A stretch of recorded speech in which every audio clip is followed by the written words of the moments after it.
Hello, everybody. Dr. William Clark here, and glad to be joining you again for another blab.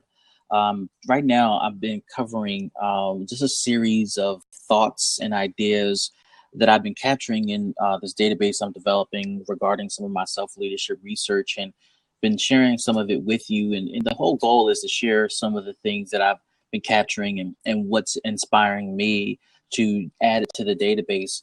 And I thought that there was something that I could share with you today that I thought was interesting and helpful.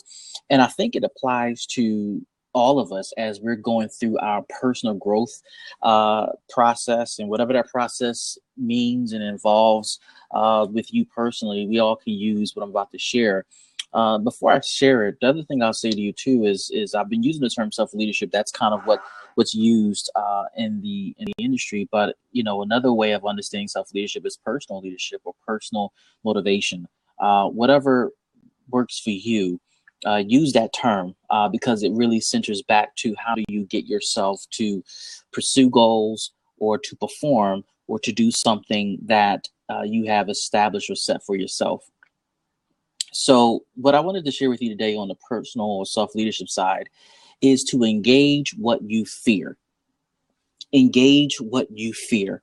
Now, we all have things that challenge us, and those things that challenge us for a variety of reasons. I don't have the time to really go into what may cause those challenges, but though that very thing, those things that challenge you mentally, emotionally, physically, perhaps spiritually, are created from something, from some experience that you've had in the past. And as you deal with the past and its impact on your future, the encouragement today from a self-leadership standpoint is engage what you fear.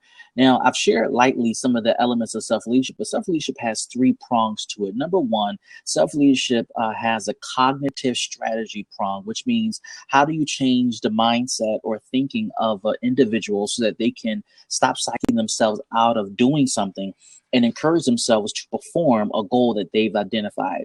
The second strand to self-leadership is behavioral strategies. Once you've developed mentally the skill sets to stop being negative and create a positive environment to succeed, you have to employ behavioral strategies to sustain the cognitive strategies you've implemented. So if you have to remind yourself of something, if you have to tell other people so they can hold you accountable of what you've decided to do up here, then that's an example of behavioral strategies. And lastly, are the natural rewards you gain from doing the other two. So what motivates you, what makes you happy when you do something that you thought about or you thought through a strategy or process?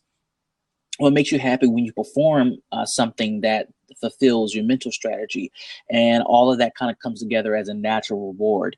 And as I share the prongs of self-leadership, I'm sharing today with you, engage what you fear. And it's mostly mental. And so you have to really engage in that mental exercise of saying, I'm going to confront this thing that I fear. You may have fears that spill over into your workplace. You may have fears that spill over into your business.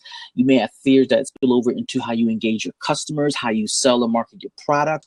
Maybe you have fears that spill over in your relationships with your coworkers or even your staff or team.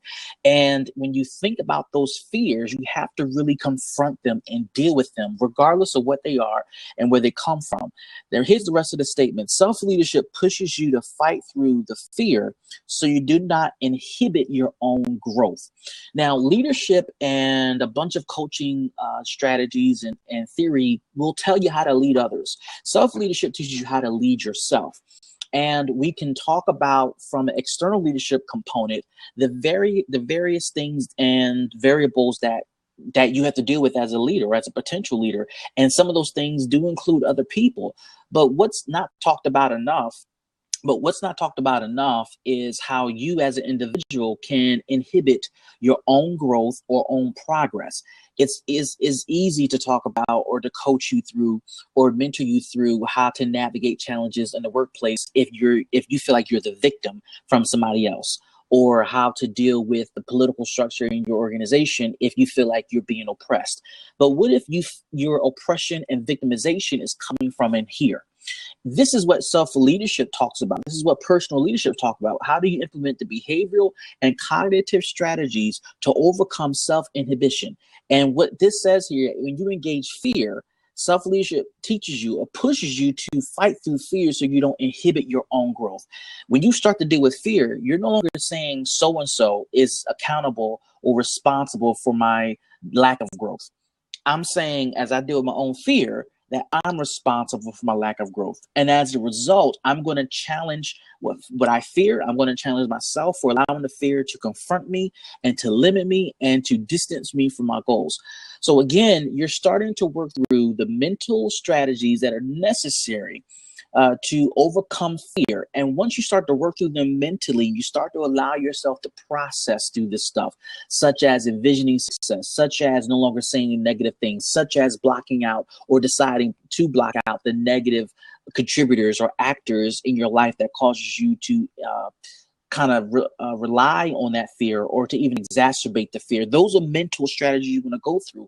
Once you've decided what you want to do, the next step is to act upon it. So if I feel like being in a certain environment or hanging around a certain type of person or hearing certain type of feedback contributes or is contributory to my fear or me giving into my fear, then my behavioral strategy is to block those things out, whether it's negative feedback, whether it's negative contributions from people, whether it's certain environments, whether it's certain ideas, whatever it is, my behavior is now responding to my mental or cognitive strategy. So it's a cognitive and a behavioral step that you take. And then along the way, interwoven to all of that is how do you find natural rewards in your thinking and behavior? And I just want to make sure you don't lose sight of what this quick blab is about is I want you to engage the fear. I want you to engage what bothers you, what scares you, what makes you nervous, what makes you anxious, what makes you emotional, what makes you upset, what makes you frightened. Engage that stuff because self-leadership is going to push you to start to think through how can you overcome that so that you don't inhibit your own progress. I hope this is helpful. I look forward to the next time we come together on Blab to talk about self-leadership. And we got a couple other Blabs coming up with my colleagues regarding leadership conversations. And I look forward to having those conversations with you. See you guys later.